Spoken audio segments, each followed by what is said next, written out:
तो class 10th का फिर से समझ रहा है क्या, केमिस्ट्री। और आज दूसरा चैप्टर है, कौन सा चैप्टर है? चैप्टर 2 है अम्ल भस्म और लवण। अम्ल भस्म और लवण समझने से पहले मेरा मानना यह है कि थोड़ा सा इसको क्या करते हैं, सूत्र समझ लीजिए, ताकि जब चैप्टर शुरू हो तो बार बार ये ना समझाना पड़े कि भाई ये H2SO4 सल्फ्यूरिक अम्ल है, HCl हाइड्रोक्लोरिक अम्ल है कि नहीं, ये ना समझाना पड़े। इसीलिए हम लोग क्या करेंगे, पहले थोड़ा सा सूत्र को देख लेते हैं। देखो, पहचान इसके साथ साथ हम बता देते हैं कि अम्ल अम्ल का पहचान, अम्ल का पहचान क्या होता है। सबसे पहले H रहेगा लिखा हुआ, है कि नहीं। अब नीचे नजर नहीं दौड़ा देना कि सर नीचे वाला में तो H है ही नहीं, लास्ट में H है। एक आगो अपवाद हो सकता है कि नहीं। अपवाद मतलब क्या, कि तुम्हारा नियम जो बात नहीं मानेगा। तो शुरुआत में अगर H है तो आप 99% मान के चलिए वो क्या है, अम्ल है। और अगर लास्ट में OH है, लास्ट में क्या है, OH है, तो ये मान के चलो कि वो भस्म होगा। अम्ल और भस्म हो जाता है। इसके बाद आता है हम लोग का लवण। और लवण मतलब क्या, लवण मतलब उदासीन, उसमें ना O होगा ना ही OH होगा। बात समझ में आ रही है। तो O और सॉरी H और OH नहीं होगा इसमें। जब नहीं होगा तो इसके अलावा जो बनेगा वो तुम्हारा क्या बनेगा, लवण बनेगा। अच्छा, हो भी सकता है, ऐसा नहीं है, पर नंबर ऑफ परसेंट ज्यादा है कि चांस है नहीं होने का। बात समझ में आ रही है। जैसे यहाँ पे O है तो इसका मतलब क्या है, ये CO उसी के साथ जुड़ा हुआ है कि नहीं। ये नहीं कहना कि अलग से वो जुड़ा हुआ है उसके साथ OH। ठीक है, तो आते हम लोग अम्ल में क्या रहेगा आगे, H।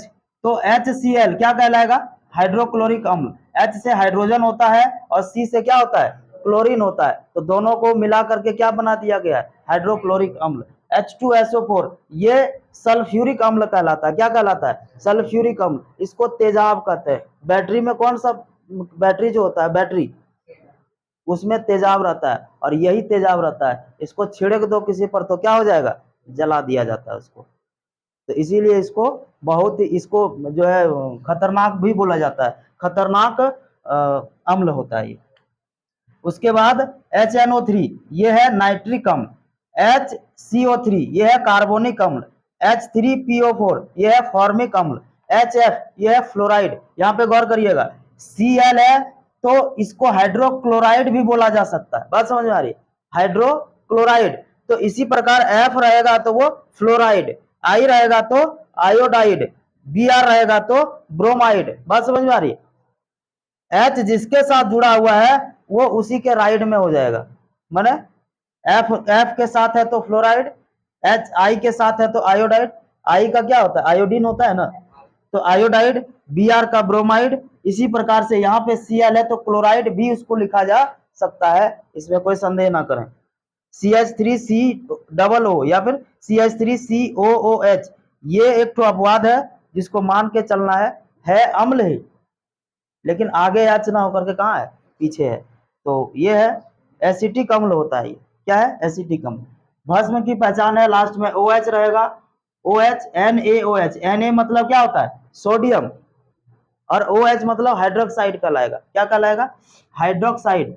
तो हाइड्रोक्साइड बार बार तुमको बोलना है, चूंकि OH क्या है, बार बार है लास्ट में। बात समझ में आ रही कि नहीं आ रही। तो Li से क्या होता है, लिथियम, ये हो जाएगा लिथियम हाइड्रोक्साइड। K से पोटेशियम हाइड्रोक्साइड, Mg से मैग्नीशियम हाइड्रोक्साइड। यही आपका है जिसको आप कहते हैं इनो।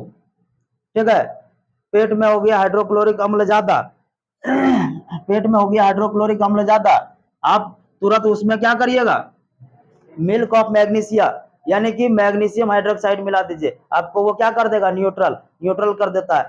कहता है कि 6 सेकंड में मैंने गायब। तो अरे रिएक्शन होने में कितना देर, 6 सेकंड भी काफी है। बात समझ आ रही कि नहीं आ रही, रिएक्शन ही तो करना है ना।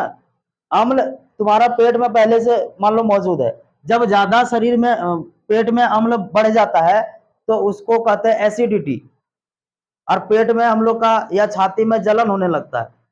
तो इनो पियो इनोम लिखा रहता है, 6 सेकंड में माने बीमारी से इलाज हो जाएगा। तो 6 सेकंड में हो ही जाएगा ना, वो सिर्फ रिएक्शन करेगा। अम्ल वहां मौजूद है, क्षार जैसे दोगे तुम तुरंत रिएक्शन करेगा, उसको न्यूट्रल कर देगा, न्यूट्रल कर देगा, तुम्हारा पेट का वो जलन समाप्त। आगे है Ca, सी है कैल्शियम होता है तो कैल्शियम हाइड्रोक्साइड, Ba से बेरियम होता है तो बेरियम हाइड्रोक्साइड, NH4 ये अमोनिया का सूत्र है। NH4 किसका सूत्र है? अमोनिया का। OH उसके साथ है हाइड्रोक्साइड। उसके बाद हम लोग लवण की बात कर लेते हैं। लवण में क्या है? ना H होगा और ना ही OH होगा। जैसे NaCl, इसमें O या OH या H है क्या? नहीं है ना, कुछ भी नहीं है। तो ये हम लोग जो नमक खाते हैं ना, सिंपल सा घर में जो हम लोग का नमक रहता है, वो है ये नमक का सूत्र, सोडियम क्लोराइड। के से होता है पोटेशियम, तो पोटेशियम क्लोराइड। Na, देखो याद रखना भाई साहब, SO4 जहां भी रहता है ना, वो सल्फेट याद रखना, ठीक है। SO4 जहां भी जुड़ा रहेगा उसके साथ नाम उसका बोलना है सल्फेट। बात समझ आ रही है? तो ये क्या है? सोडियम है, Na से सोडियम होता है, तो सोडियम के साथ SO4 रहेगा, क्या कहलाएगा? सोडियम सल्फेट, है ना। अब CO3 रहेगा, CO3 जब रहता है इसको कार्बोनेट कहते हैं, इसको लिख दे क्या, यही तो है ही वो ज्वाइंट किया हुआ। CO3 रहता है तो वो क्या कहेगा? कार्बोनेट कहलाता है। तो CO3 रहेगा, जिसके साथ रहेगा उसका कार्बोनेट कह देना। यानी कि जैसे Na है सोडियम का, तो सोडियम कार्बोनेट हो जाएगा। यहाँ कैल्शियम का है तो कैल्शियम कार्बोनेट हो जाएगा। यहां तक में कोई दिक्कत है तो कहे भाई साहब, ठीक है तुम्हारा? और किसी को कुछ प्रॉब्लम इसमें समझने में? एक बार और, आगे आगे H रहा तो वो अम्ल, पीछे OH रहा तो वो भस्म, ना H रहा ना OH रहा तो वो हो जाएगा लवण। चलिए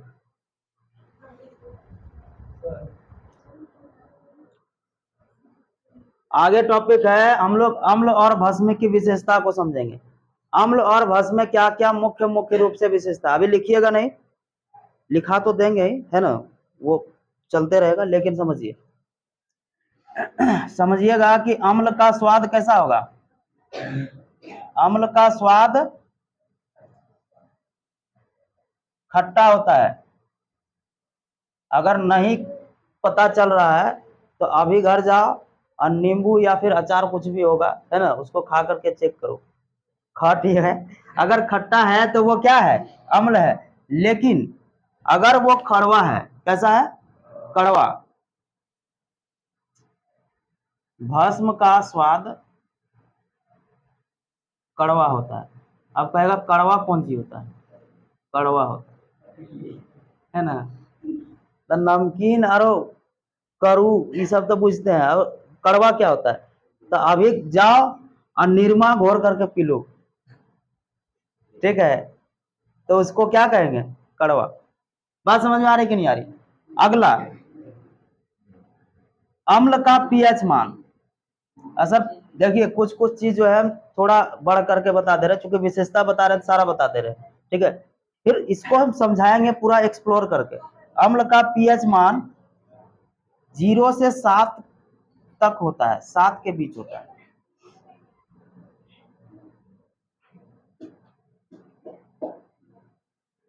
बात समझ में आ रही है? अब पीएच वैल्यू क्या है, ये सब थोड़ा सा एक दो दिन एडजस्ट करिए, किसी दिन जैसे क्लास आगे बढ़ेगी समझा दिया जाएगा। भस्म का पीएच कितना होगा? भस्म का पीएच मान 7 से 14 के बीच में होता है।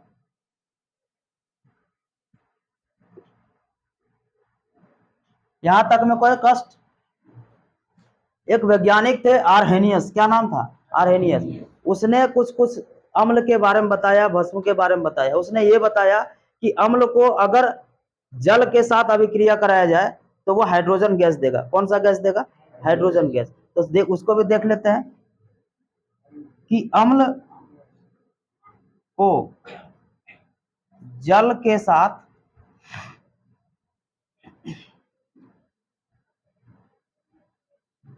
अभिक्रिया कराने पर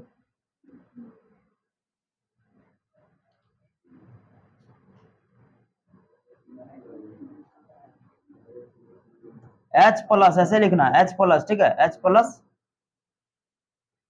आयन देता है, माने कि हाइड्रोजन गैस देगा, ठीक है ना। यही भस्म का बात कर लेते हैं।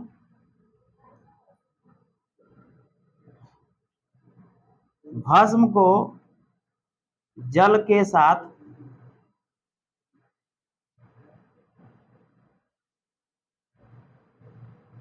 अभिक्रिया कराने पर OH माइनस आयन देता है। एग्जाम्पल इसका देख लेते हैं। मान लीजिए एकदम सिंपल चीज है, हाइड्रोक्लोरिक अम्ल है ना। हाइड्रोक्लोरिक अम्ल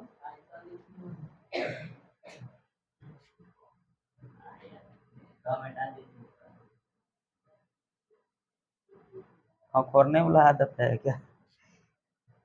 ये है HCl को हाइड्रो जल के साथ अभिक्रिया करा देंगे तो H अलग कर देगा और Cl अलग कर देगा। बात को समझिए, H अलग हो जाएगा और Cl अलग हो जाएगा।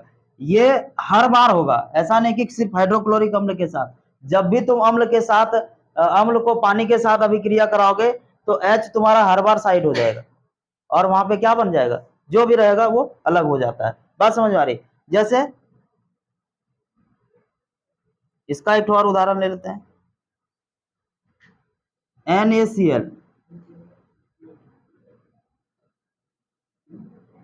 जल के साथ करा दे रहे हैं। ये जल है, पता है ना इतना।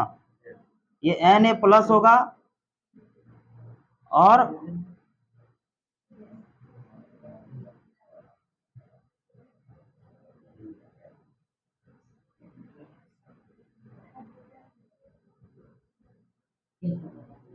यहां लिख दे,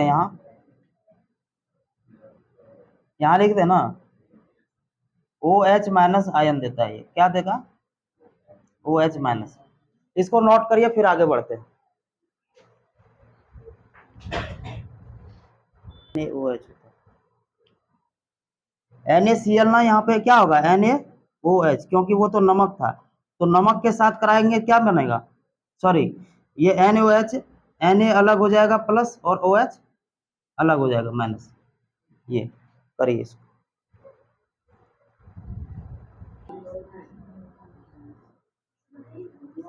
थोड़ा सा और इसमें है, वो ये है, अगला पॉइंट देखिए, समझिएगा। अम्ल अम्ल और भस्म की जो अभी देख रहे हैं हम लोग, उसमें विशेषता दोनों को अलग अलग। अम्ल जो होता है, एक आता है लिटमस पेपर, ठीक है। लिटमस पेपर को नीला कर देता है,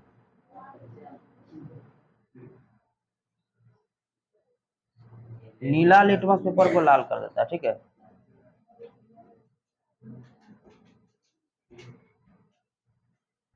फिर से ही लिख देना पड़ेगा।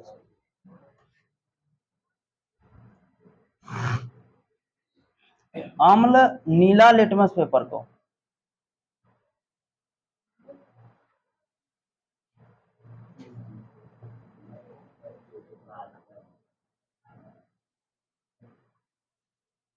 लाल कर देता है। इसका अपोजिट क्या होगा, भस्म। भस्म लाल लिटमस पेपर को नीला कर देता है। मतलब ये है कि बाजार जाइए और एक लिटमस पत्र ले आइए, ठीक है। तो लिटमस पत्र जब ले आइएगा, लिटमस पत्र पतला सा होता है, ठीक है, पेपर, वो देखने में तुमको नीला रहेगा। कैसे रहेगा? नीला, नीला होगा, लाल होगा। नीला अगर रहा तो उसको नींबू का रस में डाल दो, वो क्या हो जाएगा, लाल हो जाएगा।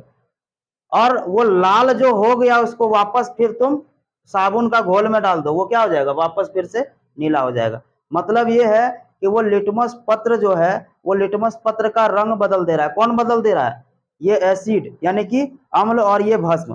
कैसे बदल दे रहा है? उसके अंदर वो क्वालिटी है। बात समझ में आ रही है? तो इसको हम लोग क्या कहेंगे, अम्ल जो है नीला लिटमस पत्र को क्या कर देता है, लाल कर देता है। तो इसके लिए एक चीज याद रख लेना, क्या रख लेना है, अनीला। अ मने अम्ल, नी मने नीला, और ल मने लाल। मतलब हो गलो कि नीला को लाल कर देगा, अम्ल नीला लाल। बात समझ में आ रही है? तो ये सूत्र आप ये ट्रिक है छोटा मोटा, इसको याद कर लीजिएगा। अच्छा एक वो याद हो जाए, ये नहीं होना चाहिए। अब दोनों कंफ्यूज हो जाएगा ना। हम लोग क्या करते थे ना कि याद तो कर लेते थे कि नीला लिटमस पत्र लाल कर देता है, पर ये भूल जाते थे कि अम्ल कर रहा है कि भस्म कर रहा है।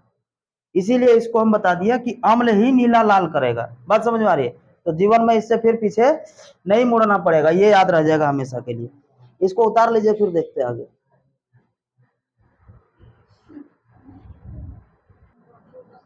देखिए अब हम लोग अगला टॉपिक है विद्युत अपघटय। क्या है? विद्युत अपघटय। तो कुछ कुछ ऐसा चीज है जिससे बिजली पार हो जाता है। जैसे जैसे मान लो एक कटोरी में हम ले लिए हैं नींबू का रस, ठीक है, और एक तार हम इधर से लाए और दूसरी तार इधर से, और दोनों को इस नींबू का रस में डाल करके हम पार करना चाह रहे हैं। ये मान लो यहाँ बल्ब है, क्या जल जाएगा? माने है, बैटरी भी जुड़ा हुआ है, ऐसा नहीं कि बैटरी नहीं है। बोलो जलेगा? जल जाएगा। क्यों जल जाएगा? क्योंकि ये नींबू का रस में भी क्या होता है, माने ये भी जो है अम्ल तो होता ही है, नींबू का रस में भी क्या है, क्या बोलते हैं इसको, इलेक्ट्रिसिटी पार ये भी कराया जा सकता है, इससे भी पार हो सकती है। बात समझ में आ रही है? हाँ जी, दोनों तार डाले हैं हम, देखो शॉर्ट नहीं मारेगा। अच्छा पानी में डाल देंगे तो, पानी में दोनों तार तार डाल दिए तो हम लोग जो पानी यूज करते हैं ना सर, उस पानी से हुआ जा सकता है माने बिजली पार। लेकिन जो शुद्ध शुद्ध जल होता है, अब शुद्ध जल माने कौन सी? शुद्ध जल जो होती है सबसे ज्यादा शुद्ध होती है वर्षा का जल। जो पानी ऊपर में ही है उसको अगर तुम कहो तो वो शुद्ध है, लेकिन जमीन में जब आ जाता है तो वो क्या हो जाता है, वो अशुद्ध हो जाता है, क्योंकि उसके अंदर बहुत सारा जो यहाँ पे कैल्शियम वगैरह कुछ है वो मिल जाता है उसके अंदर। तो इस कारण अगर शुद्ध जल पूछ दिया कि शुद्ध जल से इलेक्ट्रिसिटी पास होगा, तो नहीं होगा। लेकिन जल नॉर्मल जल का बात करेंगे तो उससे पास हो जाती है। तो हम अभी क्या बता रहे थे कि कुछ कुछ चीज है जिससे इलेक्ट्रिसिटी पार कर जाता है बिना तार उसमें, माने बिना तार को ज्वाइंट किए, तो उसको क्या कहते हैं? वैसी चीज जिससे पार हो जाए उसको क्या कहते हैं? विद्युत अपघटय। क्या बोलते हैं? विद्युत अपघटय।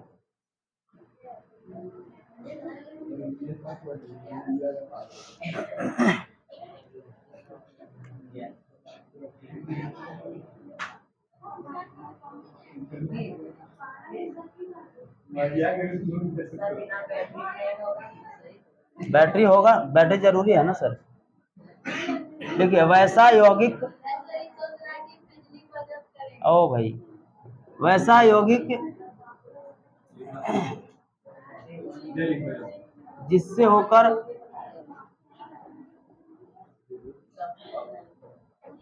पास, जिससे होकर विद्युत पास कर जाती है।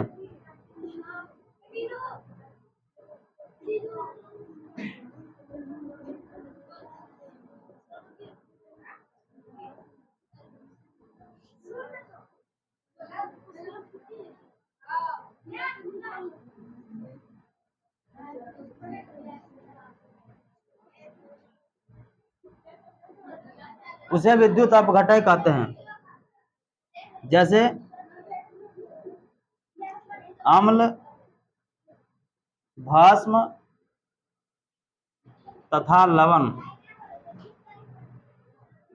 का विलयन। ठीक है, नेक्स्ट।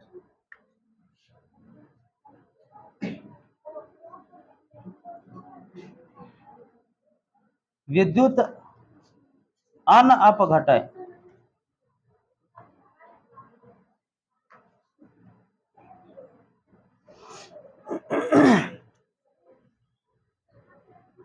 वैसा यौगिक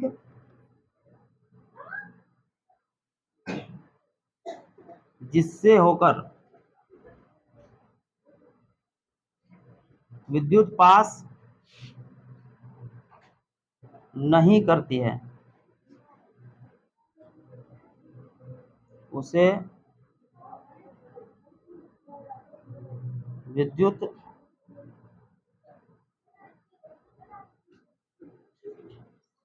विद्युत अन अपघटय कहते हैं। जैसे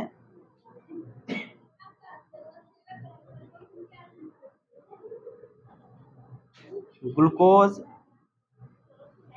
चीनी इत्यादि। ठीक है, तो इस ये तो समझा दिया कि जिससे बिजली पार हो जाएगा। तो एक वो याद है, दूसरा भी याद हो जाएगा क्या, कि इसमें विद्युत पार नहीं होगा। जब विद्युत पार नहीं होगा तो इसको अन अपघटय बोलते हैं। करिए।